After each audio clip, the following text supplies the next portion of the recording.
Hey everybody, welcome in. It is our Week 7 recap, Week 8 preview of the West Des Moines Wombats Major League Rugby Pick'em Challenge. My name is Mr. Gray. We have with us Justin McKay, Phil Shateshka, Nico Felice, and Tyler Dailey as our special guest tonight. How you doing, Tyler? Good, man. How about yourself? Can't complain. Nico, how are you doing tonight? Feeling real nice. Getting ready for some time. Justin, how are you doing? Anything exciting in your world take place recently? Got married on Saturday. That's pretty cool. Yeah. That's all right. And then Phil, what's new in your world, brother? Nothing. Still recovering from Justin's wedding. Tear up the dance floor a little bit? A little bit. Yep. I was sore after that. Yeah, I can see that. Hey, count it as your cardio for the week. And as always, this little sports or this MLR Pick'em Challenge is brought to you by District 36, found in Ankeny in the Prairie Trail District. Lovely little place to go grab a drink, grab some dinner. Phil, how about you tell us a little bit about it?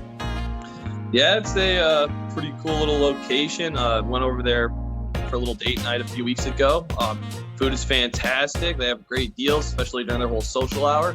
And this week, actually, on it's Mother's Day, they got a bunch of pretty good deals for like Sunday with mimosas and all that good stuff and food. So if you want to take your mom out for a real fun Sunday afternoon, take her over to District 36. Like they always say, moms and mimosas. How's that one go? Is that what that means? Pretty sure. I don't know. I think it's what the kids are saying these days. So who knows? And like I said, our guest today is Tyler Dailey. He is the coach for the Iowa Hawkeyes Rugby Club, and he also is a member of the Iowa City Ducks as well. And that's why Tyler is our featured guest this week. We had a match scheduled with Bremer County, but, life happens. Had to make some adjustments on the fly. And so Iowa City stepped up. They're going to come down and be our first ever home match for us. So it's going to be pretty exciting. We're super excited to have them. So, yeah, Tyler, thank you for coming on, man. Thanks for having me, guys. Love this stuff. Love what you guys are doing. Appreciate it, man. And yeah, so basically, like I said, you guys got a lot of things going on in Iowa City. So first off, before we jump into that, just so people who haven't played against you or seen you in the last, decade of playing rugby, where'd your story start? How did you get into rugby? So actually, I grew up in a small town of Iowa, Western Iowa, about 1,500 people. It would have been my late junior into my senior year. Some rugby players from Storm Lake, guys that grew up in my hometown area. They were kind of older brothers to me, so to speak, asked me to come play rugby with them. Obviously, just like anybody else, I was scared at first, didn't really understand the rules. They made it seem very, very easy to learn. It was more of a social aspect at that time. So I went up Storm Lake, started playing for the Storm Lake Albatross. And quite honestly, the first time I ever touched a rugby ball, I got an adrenaline rush I've never had before in my life. The only other adrenaline rush that was anything comparable was jumping out of an airplane. So I fell in love with the sport immediately.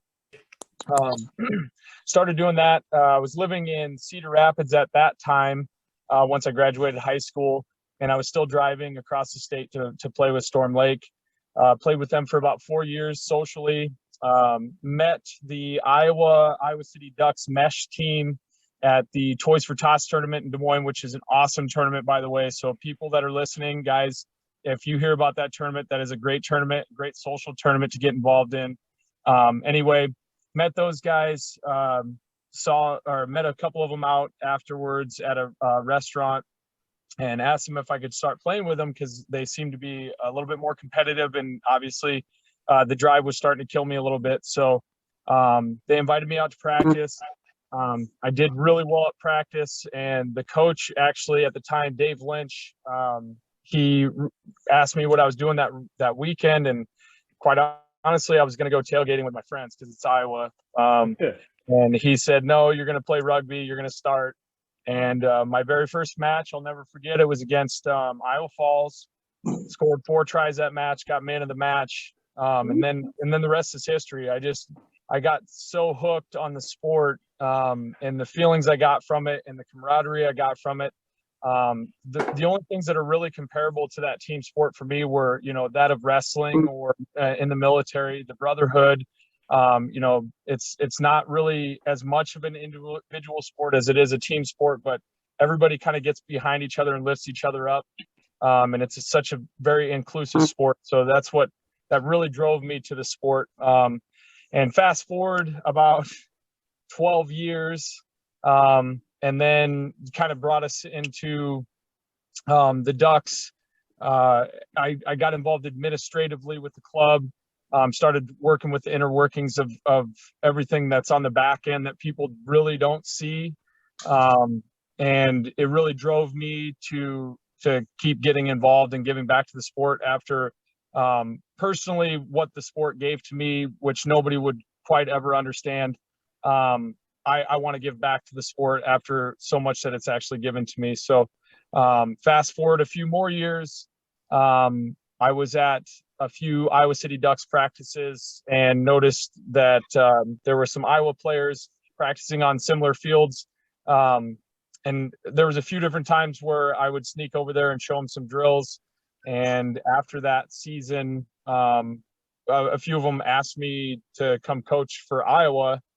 And at first I was hesitant because I'm very competitive and I still want to play. Even at 34 years old, I still want to play rugby at a competitive level. But I started recognizing that I need to give more back to the sport, just like what you guys are doing. And so I took on the head coaching position at Iowa. I've been coaching there for 3 years. And we've been finding a lot of success really early. And so that's kind of where it leads us to today. I'm still coaching at Iowa. I'm actually in Cedar Rapids right now. I stopped by a high school rugby practice tonight and kind of gave them, some words of advice and some encouragement for their upcoming match this Friday, but still heavily involved in the sport. I haven't been playing as much as I used to, but I hope to get back to that this year with COVID kind of winding down, for lack of better terms. So that's where I'm at. That's awesome, man. And to go back and, all the way back, Storm Lake, that's a name drop there, Storm Lake, baby. Albatross. Wish those guys were still around. I actually, when I student taught at University of Northern Iowa, I was over in Algona and West Bend Mallard. Yeah.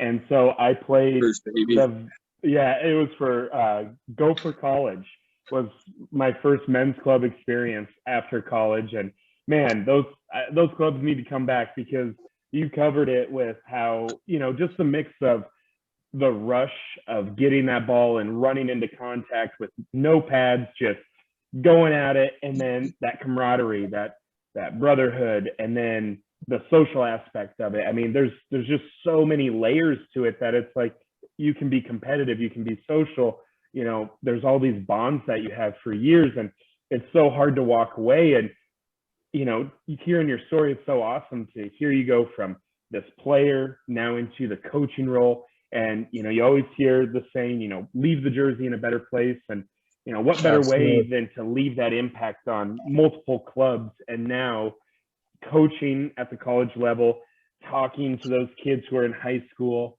trying to help them finish their season and then help them get to the next level. That's huge for everybody, because without those youth players, without those college players, who knows what the men's league will turn into. So hats off to you there, because I know a lot of guys, when they're done playing, they want to be done, but you need people like you to help those kids make that transition and keep playing. And so I guess the big thing is, when you're talking to high school kids or kids in college that are on the fence, what is that sales pitch to play rugby, and not only play rugby, but why Iowa? What makes Iowa so special to you? It's such a cliche statement, but it truly is. It's real. Is the culture. And it starts from the top. It starts with me, and then goes and transitions to the players, and the players kind of continue to breed more of the same culture. And a lot of these kids, when I first started coaching, they hadn't won a rugby match in 4 years. I showed up to practice. I think we had 18 players, and it takes obviously 15 in 15's matches to play. We were showing up to matches without even any subs. We went 4-3 that first year.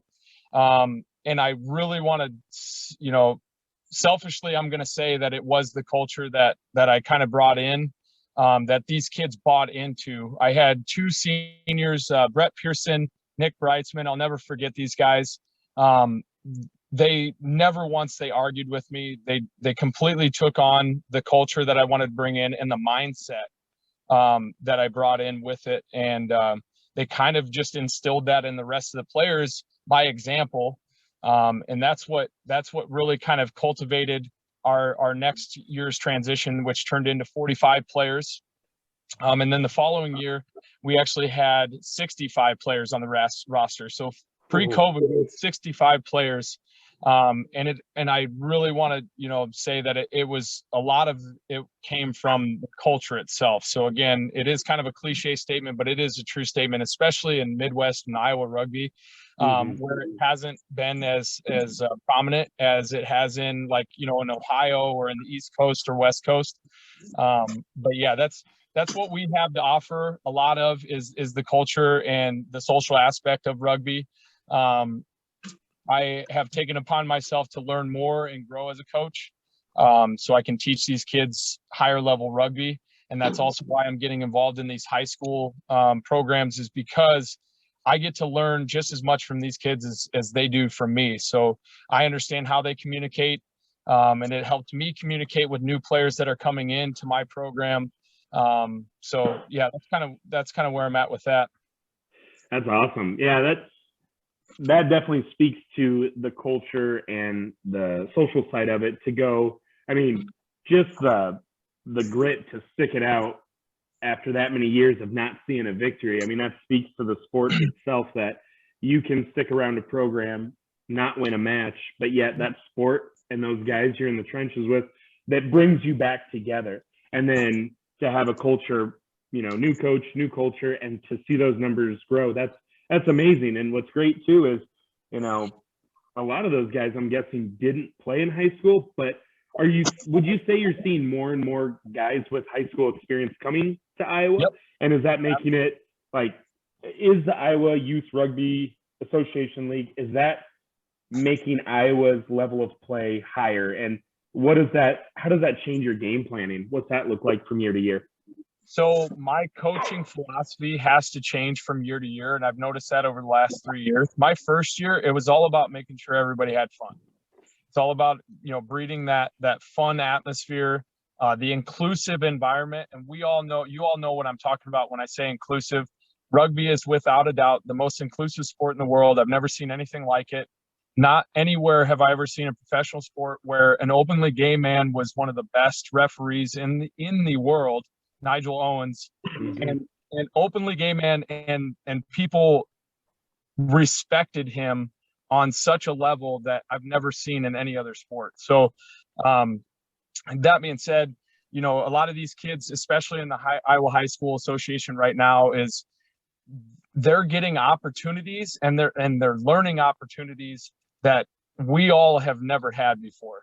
And it's especially at the level at which they're getting it. So now when they're coming into my program, I get to tailor workouts and practices more toward higher level skills, because they already have the basic fundamentals of rugby down.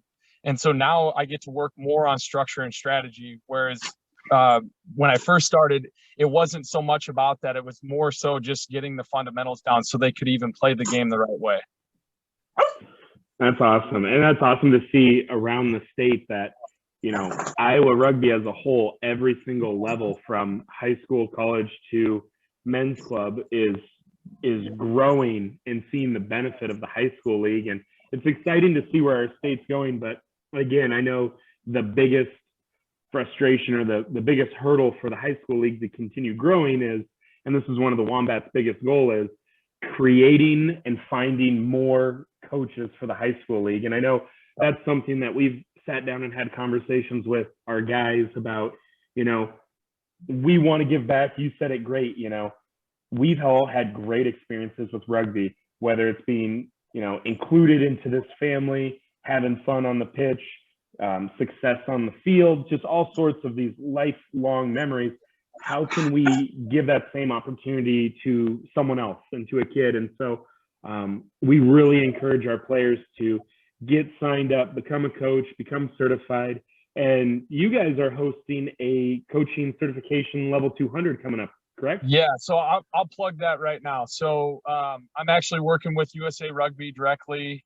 They're doing their best to try and find us instructors. It's very difficult at this time, especially with there's a lot of different people in the Midwest that are trying to do what we're doing. But I will say that May 15th is a goal right now to have a level 200 coaching course. We have about 15 people that are interested. And I'm just waiting to hear back from USA Rugby if we can get a instructor from another region that could fly out and coach the class. If it doesn't work out, I've got all the people, all the information. I'm going to keep reaching out to everybody and find a good date to do this stuff. But it's not going to stop there. It's going to go on with strength and conditioning, refereeing courses. You name whatever USA Rugby is able to offer to us in terms of instruction. I think that is a vital part of the growth of rugby in Iowa as a whole, is making sure that we're providing these opportunities to these people. And with you guys, you guys are growing in terms of your numbers. If you can get even 2, 3, 4 of your guys that are interested in doing these things, that's gonna help growth exponentially in terms of rugby. So I'm excited about where we're going with all this stuff, and I'm excited about all of the people that are in Iowa right now that are doing things that you guys are doing. It really makes me excited because I know where rugby was back in 2004 when I first started playing, and I've watched it grow since then till now. And I'll tell you right now, guys, it's something to be excited about. Definitely, and we appreciate you setting that up because we know how hard it is to get those set up. I know. When I did level 200, man, I had to drive to Appleton, Wisconsin, and I was like, that's the best. Like, I have to drive up there to get. So to have it in Iowa City, for anyone who complains about that kind of drive, wherever you're at, like, that's amazing. That is so close wherever you're at in Iowa. If you want to get involved in coaching, or even if you're on the fence about coaching, go to it, because I can't stress enough that, I don't. It was years ago I took that course. I still use the structure that USA Rugby implemented. They do it like a teacher's lesson plan. Here's Absolutely. The target. Here's how, they're so clear and descriptive about, this is exactly the skill that you're teaching. This is how you're going to implement it. Here's how it works into a game situation. Now you're going live. And to have everyone kind of in that same idea, it helps players go from team to team to team, because you're following that USA Rugby model that the highest level of players are learning from. And like you said too, the more coaching opportunities, the better, because if we all just were content with where we're putting a ceiling on our younger kids, and that doesn't help anybody. And like you said, watching the state grow, it's amazing, and I'm excited to see where we're going to be 10 years from now, to see where this group of high school kids, when they're our age, what's that going to look like, so really exciting stuff. And yeah, just keep on pushing that. And so I'm going to turn it over to the other guys, because I always dominate the questions here. So let's go with Nico. Do you know Tyler? Oh, no, I don't know him that well. Well, how about you get to know him? Go ahead, fire away. Hey, Tyler, what is your favorite after match thing to do? Oh, I don't know if we're supposed to talk after about match tradition. What you got? Is this supposed to be PG? No, it's whatever you want it to be. I'll tell you right now. One of the funnest things, or the most ridiculous things that I've been a part of, is the baby bird. I mean, Yes. you just can't go wrong with it. in some respects, it's a little bit embarrassing for the one person on the one end, and the other end, it's kind of dominating for the other. But Power. it's all about power and hierarchy, right? But no, I just remember, God, it was years ago. Somebody brought it into one of our socials, and somebody made a terrible mistake during a match, and somebody started chanting "Baby Bird," and we were all like, "What is Baby Bird?" And this guy literally puts this kid down on one knee. He takes a chug of a beer and swishes it in his mouth, and then spits it into his mouth. And I was just like, "Oh my God, that's legit a baby bird." And it was yeah, I don't know. It was a lot of fun. It was funny. It's one of those things, most people, I guess in society probably think that it's gross or whatever, but at the end of the day, like, that right there is the same kind of bond through something like that is created, in terms of like military again, and like wrestling is like, these guys form a bond by doing things that are out of the ordinary that nobody else would be willing to do. And that's what makes this sport so great. So that's I'd say after match social, that's probably one of my favorite things to experience outside of the boat races, of course, because if you win the match, you got to win the party too, right? So you got to win that boat race. Oh yeah, I love like the when you're recruiting, you gotta ask people, like, you either got to be good or fun to hang out with, which means you got to be good at the boat race. You better be social if you're not good. Everybody has a role. You got to find it, one or the other. Exactly. Yeah. All right, Phil. Do you have a favorite select side memory, like from Iowa select side? Ooh, favorite select side memory. Nothing that jumps out, unless you're referring to anything that I would have done that was embarrassing and I just don't remember. I don't know. I think we're all kind of hazy on those nights. That was probably one of the funnest times I've had in terms of my competitive career.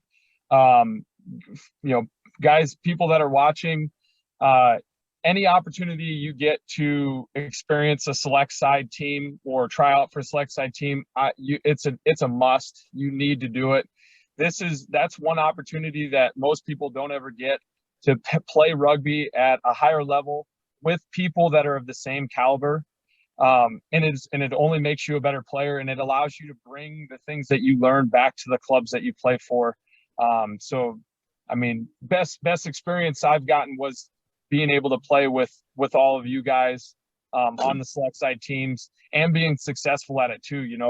Corn went out to Lamont, Illinois, and we put it to multiple teams out there on multiple matches. So I am very appreciative of the people that put together those types of programs, because without those, I don't think people would get the benefits from just playing club rugby. So definitely. And it's when I pulled that picture from your Facebook, I do a deep dive. I just go to the profile and the first 3 photos, like, here we go, these look good. But that photo, I mean, I think there were 6 guys from the Ducks on that squad that year. Yeah. It's such a cool experience. Like, you have your group of guys, but then these guys you play the whole fall season against and the whole summer 7 series against, you all get together for a weekend and you put all that aside, and it's like, hey, we're Iowa. We're all in this together, and you have a good time. And then when you see each other on the field in the fall again against each other, it's just like, oh, hey, yeah, we're friends. And then we're going to play, and then we're going to go do our thing, and then we're back at the social having a good time. And you don't hear that in other sports. You don't see teams, like, you don't see that sharing of players and building those bonds, and like, hey, if you guys get better and we get better, it makes the whole state better. And that's a unique thing about rugby, which is awesome. At the end, we're all corn fed, And Justin. So this is going to be a repeat of a question we asked Johnny Utah. But when you're going to talk to these high school teams, there's a concern amongst a lot of parents that Injuries are going to happen, and amongst players as well when they're moving on to in their senior year into college, that they're going to get injured or mess up their chances of getting into football scholarship or what have you. What do you say? What do you say to them to kind of ease their mind about playing rugby? I've seen more devastating injuries in high school football than I ever have in any other sport. I've been involved in many, many different sports, and I'll tell you right now that high school football, I saw a kid break his jaw through a face mask. I've seen countless leg injuries, shoulder injuries, a lot of things that were they came from poor techniques. And I'm not saying that high school football coaches don't teach proper techniques, because that's not it. But kids get into this false sense of security with those pads. Rugby, if you watch the history of rugby from way back in the day when it was looked like it was just a big brawl out in the middle of a field, to today, where it seems like there's a lot more structure and it's very methodical. And it's just so much safer, because they're taught how to properly tackle people. It used to be, I was always told, put the face mask on the chest. Like, if you can put your face mask on this dude's chest, knock him, hit him in the diaphragm and knock him off his feet, that's a proper hit. And of course that was never actually a real a good hit, or it was not good for you. It could lead to a lot of head injuries. But at the end of the day, I always ask the parents to give me a chance. So give me a chance to teach your kid how to properly play the sport. And if he doesn't like rugby, that's fine. If it doesn't pan out, but I guarantee you that if they leave after coming to us or to another coach, learning how to properly tackle and properly play the game of rugby, they're going to be better at whatever sport they want to move on to. I've seen kids play high school rugby only to turn around and their numbers. So more specifically on defense, a lot of kids, their tackle numbers increase exponentially by learning how to tackle properly through rugby. So that's one of my selling chips to a lot of parents. The other side of that is I sell myself more than anything to these parents on how extremely passionate I am about this sport. You guys know I've been involved for 16 years, and I'll never give this sport up. So it's more or less, I really do sell myself more than anything. But at the end of the day, I try to remove that false sense of security with those pads, so that way they have to protect themselves when they're playing. Awesome. Yeah, thank you. That's always a tough question I get from parents and players, and it's a hard thing to answer. But that's great. And that, coupled with what Johnny Utah said, I think I've got my answer. So I appreciate it. Yep, absolutely. That's the first time I've heard someone say, like, look at me. I would play this game forever. Like, I'm fine. Like, that's a great way to approach the injuries. I haven't heard someone say that before. That's cool. Yeah, definitely adding that to the list of when recruiting. Like, yeah, we're good. I mean, I guess right now though, don't look at me though. Sorry. Don't look at you. Get out of the camera. Bad example. That's different though. But yeah. Well, thank you again, Tyler. And before we end this here, Tyler, are you still with us? Yep. Give me just a second. Sorry. Okay. Sorry. I was gonna say something. I'm like, oh, okay. We'll see you. All right. Fine. I thought it was going well, but No, you're doing just fine. Sorry. I got people text me. I'm right outside a restaurant right now. I was meeting with a close friend of mine, so I apologize, guys. I wasn't very set up for this meeting tonight. Oh no, and we'll let you get out of here. I was just gonna say, like, again, thank you for joining us. Last question I had: is there anything going on this summer with your Iowa guys? Are they playing any sevens this summer? Yeah, so we're gonna look to do some stuff. So you guys specifically know I always host the block party sevens. We're gonna try and do that again. We just got some communication recently today, I believe, or yesterday. I just have yet to follow up on it. We'll try and do that. We would like to try and get the Iowa guys to, if Lakefront Sevens is happening, I would like to take a collegiate and a high school side up there. So we're definitely going to bring some stuff to the table. Obviously with COVID, it's made it so incredibly difficult for us to get things done in a timely manner. So I will say, like, anybody that's looking for stuff this summer, guys, be patient, just be ready, be available, but be patient because everybody's working extremely hard to get this stuff done. Next year is going to be a ton easier, but right now we just got to work with the chips we've been dealt, or the cards we've been dealt rather. And just be patient, but there are things coming in down the pipe. So I'm really excited about what's about to happen this year and next year. Awesome, man. Well, just so you know, the Wombats, we are doing a U23 side for sevens this year. We got one of our big goals too. There's so many schools in the Metro Des Moines area that have guys who they played high school rugby, then maybe they didn't go to college, or they went to a college that didn't have sevens or rugby at all, and now they're back at home, and a way for us to reintroduce rugby to them is we're trying to be like, hey, here's a U23 team, you're not playing against men. So if you guys want to set something up where maybe we do a best out of 3 or best out of 5 series, or if you got multiple teams, we could set something up, because like I said, we got a group of about 15 guys under 23 ready to play this summer as well. So you might see us at some tournaments. You should definitely let us know where you guys are heading, and absolutely we might send our U23 team those ways. Yeah. So on the block party, to spin off the block party a little bit, what I've envisioned and what I'm continuously trying to do is I want to do a 2-day tournament. I want to do a Friday night or a Friday day during the summer for a high school tournament, and we'll bleed that over into the main open tournament for men's and women's. And we'll actually play the semifinal and the final matches of the high school tournament on that Saturday. Nice. During the intermission of the open men's and women's tournament. So that way we get everybody involved, all the families get to be there, the high school kids get to experience higher level rugby. I think as a whole, it's just a really good opportunity for everyone involved.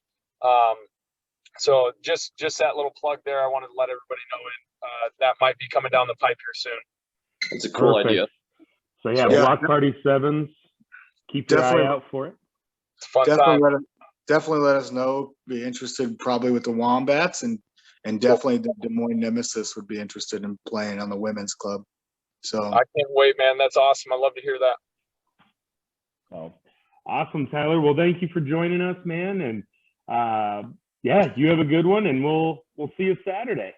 All right, I appreciate you, boys. Hey, all my picks are winners. Yeah, that's what Nico said. I wish you could say it's talked about Houston, but we'll just roast you behind your back. So. All right, see you, boys. See ya. Oh, what a nice guy. That was good. Good job, everybody. Justin, what would you rate that one compared to all the other ones? That was a 9 out of 10. Yeah, that felt pretty good. Pretty good. So moving in, feeling less good, Nico and Marcus. You look at this board. Gotta get ready. Gym tan laundry, boys. Come on, I'm fine with it. So Nico and Marcus have to go and get their spray tan, and they have to get the Wombats logo as like a stencil somewhere visible. And Nico thought he was just going to tan one part of his body. Stencil, all right. Get it right on the front of your neck. Yeah, that'll go really well for work. But yeah, as we look at this week, only 4 matches, so we knew it, and a lot of, we were very all on the same page except for one match. Giltinis were the Giltinis. New York, that was a crazy game. The NOLA Toronto game was crazy. So first off, Phil, what happened in the Free Jacks at the Legion? Well, I mean, I don't know. That one was going to be a toss-up no matter what. But, I mean, I don't know. Free Jacks just kind of handled that match fairly well throughout the whole, go around. They kept good ball control, didn't really make a whole ton of mistakes. And obviously San Diego with all their injuries and stuff like that. I mean, they do play a little bit better now with, having some different guys in there who aren't like, trying to be the guy who's going to take over like the baller. They just were having a hard time putting things together, obviously. So obviously Free Jacks came out with it on top, and they played a fairly good match. It's just, there was a little bit of back and forth, but yeah. And Nico, your strategy has been to look at the home team. So what was wrong, Nico, with San Diego? Man, Free Jacks, honestly, their pack absolutely destroyed San Diego. And San Diego, like, their defense looked a little disjointed at a few times. The rolling maul of the Free Jacks is like one of the best I've seen in a while. Just absolutely dominated them. So we had a lot of try out in the back line for the Free Jacks, but it was mostly all set up by the pack. Those guys look solid. I was going to say, now that Tyler's not here, let's run a rolling maul against the Ducks on Saturday. That sounds good. Apple. Green apple. I'm going to yell it the whole time. We'll rename our rolling maul call. Will be called the Free Jack. Ooh. Somebody get it. Somebody record it, and then we'll send it to them. This whole thing's recorded, Phil. No, I mean during the match. Oh, and we'll tag the Free Jacks and be like, "Thanks, you taught us this." Actually, it was Mike O'Horo at Select Side for college. Moose. 15 years ago. Then moving to the next game, Old Glory at LA. We can just go through that one as quick as they put away Old Glory. They're good, man. And they keep signing more people. I got the singlet coming. I've got a hat coming for the Guillotines. I'm a big fan. Big fan. The owner spends money. And I mean, I've been trying to follow along in some podcasts, like listening to the Earful of Dirt and following people on Twitter. And that's what everybody's saying. Like, their owner, they're a brand new club, love their branding, and he just opened the wallet and was like, all right, we're getting people, and good for them. So the next match, Toronto at NOLA, that was crazy. I think I didn't see that coming. NOLA had some great play late. Toronto had a yellow card late in the match that, they probably still would have lost, but that yellow card sealed the deal. And then NOLA had a sweet backline play off of their pack, which was something reminiscent of what Nico is going to teach us at practice tonight. It's some structure pieces that we want to implement into our offense. And that was kind of cool because, Nico, I was like on the phone with you talking about, I don't even know what we were talking about. Yeah, it was cool. Very, very. And then the last one, I wish Marcus was here because did you guys see this? New York was losing at halftime by like 2 scores. Yeah, it was closer than I thought it was going to be. Yeah. And it was funny too, because I think it was this match, Johnny Utah put a tweet out there that said, New York is not built to come back. And then they came back and won. Nobody likes Seattle. Yeah. Well, that changes this week. But as we look here, we are so close to breaking 500 as a team. We have 4 people who are 18 and 17 and 1. Nico, myself, Phil, and Justin. Hey, that's all 4 of us. We all have the same record, but somehow Nico has the most money. Yeah, well, it's like Nico said last week, or he said in our group chat, 4 people won this week, which means each one of us added $2.50 to our total. When Nico wins, he gets $20. When we win, we get $2.50. So no shit. We got to stop splitting the pot. Yeah, that's hard to do for like game week though. Yeah, for sure. Those 6 game weeks that really like provide dividends. Well, and especially in matches like that where it was like the top of the table versus the bottom of the table. Besides the NOLA Toronto match, I feel like everyone was mostly on the same one, and it's really interesting because it feels like the West is better than the East. but then it's like the bottom half of the West is worse than the bottom half of the East. It's because the East, I mean, Old Glory is at the bottom of the table, but they're one game out of first place. So the East is crazy. Anybody could win that still. Don't forget, our World Rugby shop is restocked. Shorts and backpacks are not restocked. We are working on that tirelessly to make sure everybody gets what they need. But we do have t-shirts, polos, hats, fanny packs, they call them bum bags, baseball tees. Like I said, we're working on shorts and backpacks. So get your World Rugby Shop West Des Moines Wombats gear. Look good this summer. Get yourself some flip-flops. Yeah. Phil, what are you buying? Well, I need my shorts still. I need my training tank. I want that 3/4 sleeve. I want the fanny pack. There's a lot of stuff I want. Do we get another stimmy? Probably not. But if we do, But if we do, it's all going to World Rugby Shop. yeah. All right, fellas. The Wheel of Death, name pending. Nico, are you okay? You look perplexed. I am perplexed. What's wrong? Oh, you're good. All right, what do we think it's going to be, boys? It's gonna be the dye your beard thing because now I've gotten married already. So I'm feeling no, shave the mustache, not dye your beard. There you go. feeling the dizzy. We got to go back to the drinking challenges. I'm really hoping it's the beer with the pickled egg. I am too. I want to do that one. Yeah, I'll throw this whole week to do that. You already made your picks. Phil, you better not throw this week because we have the same exact schedule. And I don't know. I just feel like this week.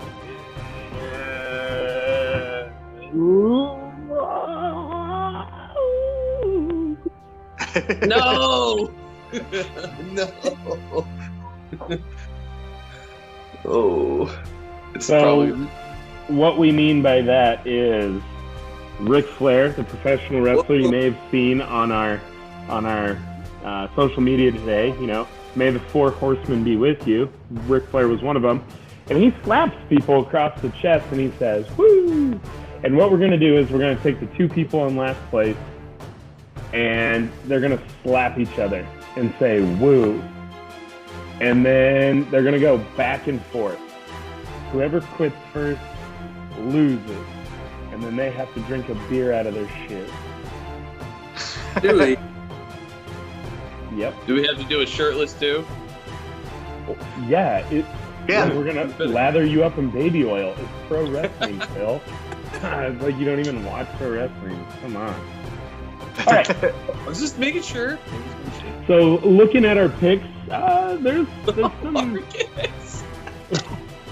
there's some variability here. I thought a couple of these matches were going to be across the board. The only one we all agree on is Utah, which usually when that happens, we goof. Then, yeah, I think you guys see one pick that is very on brand for Marcus. And then Tyler with the SaberCats. And, yeah, so let's just start off the bat. Nico, you're wearing a SaberCats shirt. Had to call you out on that. Talk about why Nola's going to win. Home field advantage, man. They're going back home. And is that why you picked the Free Jacks as well? Yeah, I think it's especially like when there's more distance in the drive. Also, the Free Jacks, they looked really good. Coming off of a bye for the Gilgronis. I don't know. Maybe they'll come out a little slow. Yeah, the rest of us like the Gilgronis. I took the Gilgronis just because I did think about how you said they're the away team, and that's hard to pick. But at the same time, I really like the set pieces that the Gilgronis do, and I think their defense is tough. I know late in matches they kind of falter offensively, but I don't know. I like what they're doing. I think they're in second place in the West right now. Kind of crazy. Everyone made fun of the Giltinis and Gilgronis team names in the summer or whenever they were announced last year. Yet they're the top two teams in the West. So That was pretty cool. Moving into the next match, we got Toronto and Atlanta. We are split. Phil, why Toronto? I don't know. I mean, Toronto's obviously coming off really tough, but I would say a very close matchup with NOLA. NOLA's a very good team. Toronto obviously reduces the amount of penalties they have and the amount of sin bin players that they end up having. I think they can easily beat Atlanta. Plus, Atlanta's so hot and cold. They're just not extremely consistent. That's my biggest thing with them, at least. And plus, Toronto being Canadian team, bunch of phenomenal Canadian players. Oh. Eh? Eh. And then Justin, across the board, we picked Utah. Why do we like them? Well, we like Utah because Utah has the most consistent play, I think, maybe except the Giltinis in the league. They're not nothing flashy like I mentioned before. They just play good structure, and they keep their structure consistent they've kept their structure consistent throughout the year. Definitely. Moving into the last two matchups, they're on Sunday. We have the Giltinis at New York. I think all of us are pretty much on the same boat of until someone can knock the Giltinis off, we believe in them. And basically, a lot of these rosters are changing all the time. They're deep because Nico and I, we were talking about this and how it's a lot of matches, 16, 17 matches in a season. It's 18 weeks long. You got to have a deep roster. You can't play the same 15 for 16 matches. That your body wouldn't make it. And so Giltinis are deep. Marcus, I talked to him on the phone. I said, Marcus, talk to me. Why New York? And here's what he said. Well, New York's at home and LA is too cushy. And the game starts at 1 o'clock on the East Coast. So that's like 11 o'clock, 10 o'clock West Coast. Giltinis are still going to be asleep, and New York's going to catch them by surprise. And I was like, thanks, Marcus. Hey, why do we think San Diego is going to beat Seattle, Nico? Nobody likes Seattle. And then Marcus said, I like Seattle. They're the home team. And they're pretty nice guys. I've never met them. And then Nico, do you want to talk a bit about Tyler's picks? He said they're all winners, but I feel like I see at least 3 losers. At least. I'm hoping. We'll see. Houston. That I don't know. We'll see if we're all wrong. That'd be a big pickup for him. You guys are all with the Gilgronis. Atlanta, they've been pretty slow lately. Toronto's been a bit of a buzzsaw, or like with their offense. So that's kind of a home game for both of them, though. So maybe he's feeling that. What's he do? He picked Seattle. He's liking that home match. And he likes the original teams. It looks like, Houston and Seattle. They're some of the OGs. I wonder if he picked Houston because I feel like being an Iowa crew, everyone's got love for Paul Emmerich, their head coach. I feel like every time blood running down his eye and he can't really see what's going on in that photo. Yeah, maybe that's what's going on. Yeah, that was a good one. I like that one. Yeah. Justin, how you feeling about your picks this week? I feel pretty good. I'm a little scared on the Gilgronis. I'm not real confident that the Gilgronis are going to play the last 10 minutes of the match. Hopefully they don't need it. But then I'm looking at the Atlanta-Toronto match, and Toronto just kind of shit the bed for me last week, and I am not feeling great about that because I think Toronto's a great club, but I had to go with Atlanta. Hopefully they're hot and not cold this week. We are very quick to hold grudges against teams. We pick a team, they lose, we immediately pick against them and get burnt. That is why I think all of us are so close to 500, is because we have a new favorite team every week. Phil, why is our match card going to win this week? Because we both picked the same one. We did not talk once. We never talk about rugby, you and me. No, we don't. Why Ever. are we right? I'm scared that you picked what I picked. Me too. I don't like it either.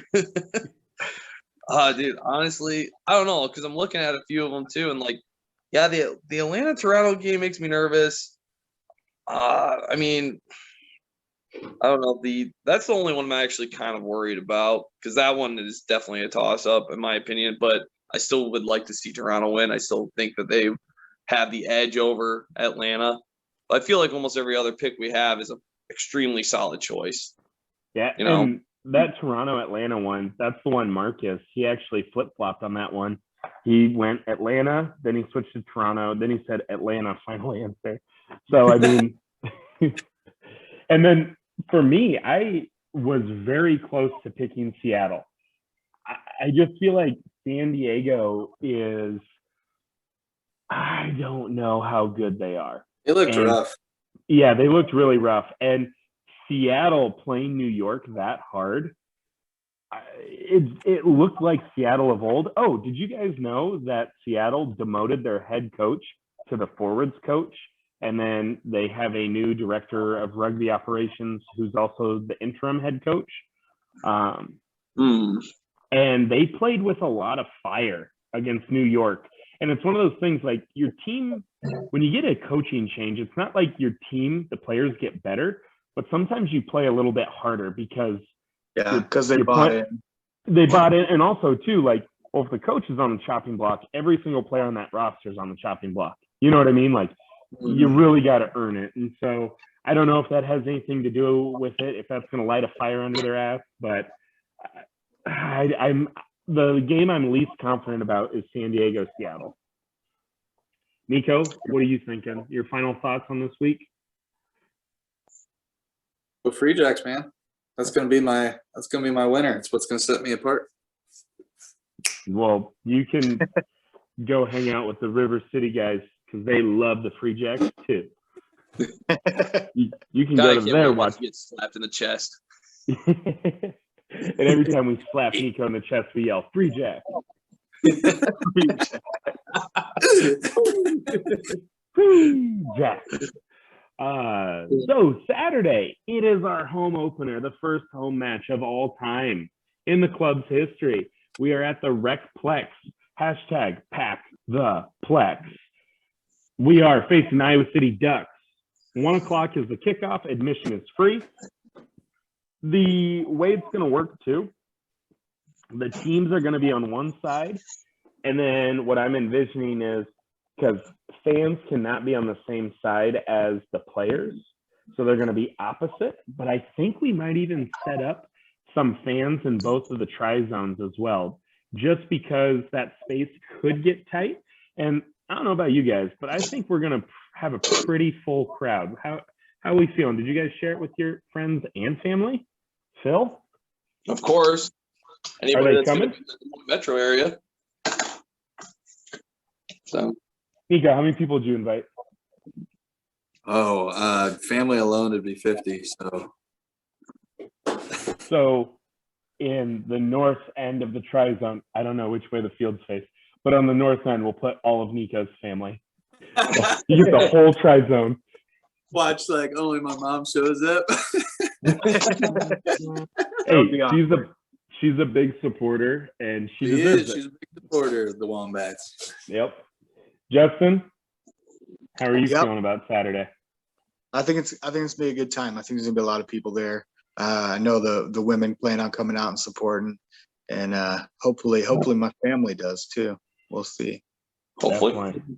Yeah, and I think there's some high school, we got some guys who coach high school, so hopefully their teams will come out. Everybody's welcome. It's free. There's no admission cost. Come out. It'll be a fun day. I love how we're playing a bunch of, established clubs, Cedar Rapids, Mason City, River City, Iowa City. We're playing these clubs. We get a really good introduction to basically see what do we have, and that'll really help us as we move into the fall season and make our case over the summer to the Midwest Union of, hey, we're a team. Give us, like, we are a sanctioned team, but as of right now, we're not in a league. We're just kind of like a floating team. And then over the summer, we get to talk to the Midwest Union and say, here's why we should be in the Iowa League. And they're going to say, yeah, good point.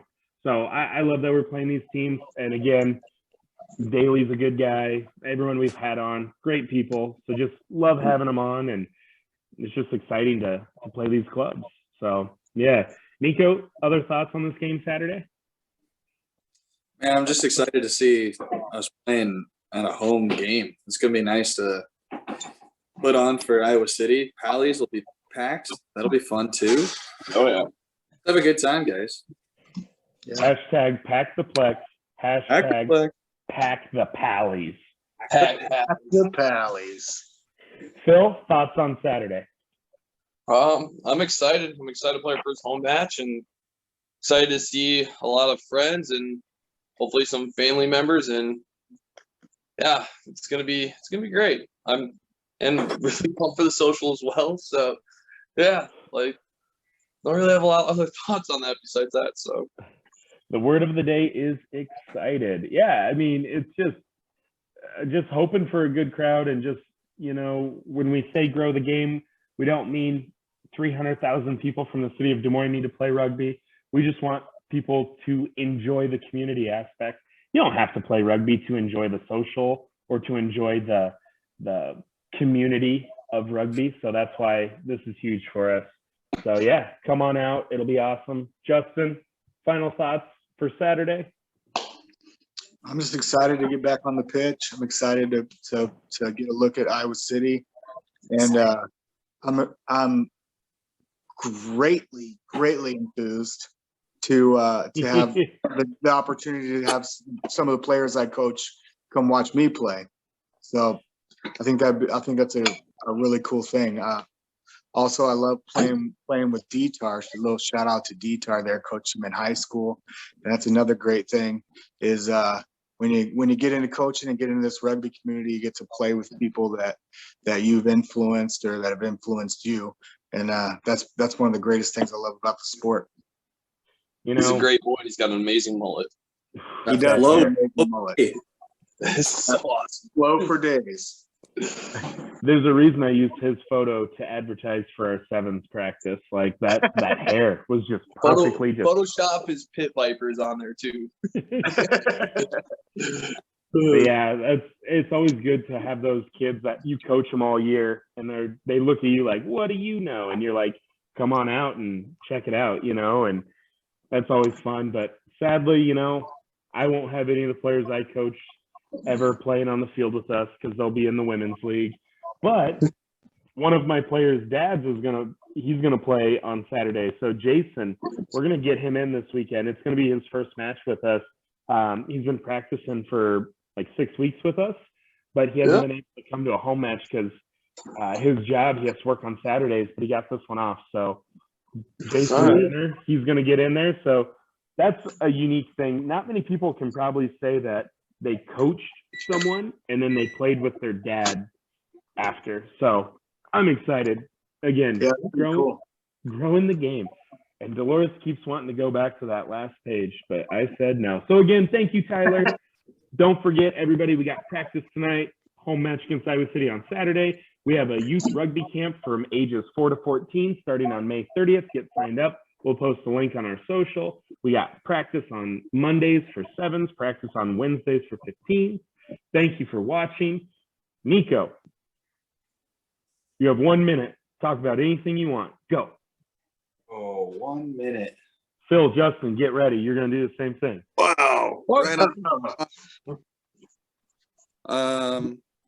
What are you most looking forward to? What do you need to know? I think we're looking forward to the summer and the circuit coming up. It's going to be really cool to see a lot of new Wombats out there, hopefully, and play a little sevens. I haven't played that in probably 4 years, so excited to get into shape for that. Woohoo! feeling a little lighter now that I got that thing taken off my back too. So watch out. Feeling pretty late too. No more quasi. All right, Phil. Well, What do people need to know about the Wombats? what do people? I don't know, just a really good group of guys. Obviously, I mean, it's a really fun time. I mean, even if you've never played before or anything like that, it's still just not only just the game, but the social aspect is huge. And you make new connections, make new friends. I mean, God, like 8 years ago, like I met all these guys playing rugby, and I'm like still playing with some of these guys, and they're some of my closest friends. So you really never know what's going to happen if you're 18 or if you're 40 or 57, whatever. Like come on out and just hang out with the boys and play some rugby, and yeah, that's what people need to know about the Wombats, I guess. Well said. I thought you were going to go into a "It's Always Sunny" reference with the flexing muscle. What up? What up? Nothing sexual. The start of your 1 minute got real weird. You bounced back. I love it. It tugged at my heartstrings. It was beautiful. But I would like you to type that on a plier in the shape of a muscle. Print those out, put them around town. It's an arm flexing. If you find one of these flyers around town, bring it to practice. Phil will give you one hug. Okay, bet. Also, Social distance hug. Yeah, that's good. Yeah, social distance hug. And Justin, you know what? Tyler's not here. He can't do the thing. So here's what we're going to do. I'm going to give you a minute and 20 seconds. You wrap us up. You send us home. Anything we miss, we've been talking for about an hour. It's kind of crazy. We don't really plan how long these go, and they almost always end up being right between 59 minutes and an hour and 2 minutes. So you have 90 seconds. Send us home. Okay. Well, first thing I want to mention, if you haven't seen rugby or interested in playing rugby or interested in watching rugby, come watch our match on the 8th. It's going to be a good time. It's guaranteed to be some hard-nosed rugby, some hard-nosed Iowa rugby. Come out, watch, see what it's all about, and then come have a beer with us afterwards. Next thing is we need cans. We need can donations. If you have a bag of cans laying around, get in touch with somebody, and we'll come get them, and we'll take them off your hands for you for sure. Basically, we got a lot of guys coaching high school rugby on Friday nights. You should go out and watch the high school games as well.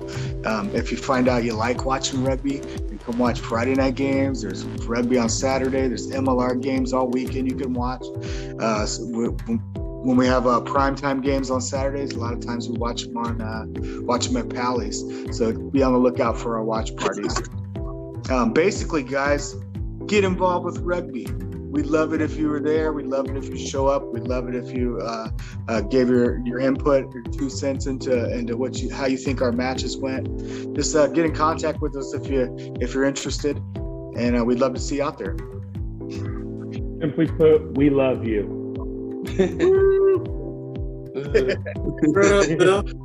I only got one in right now. Oh, real funny. Funny joke growing up. Bring in here, Mr. Bigglesworth.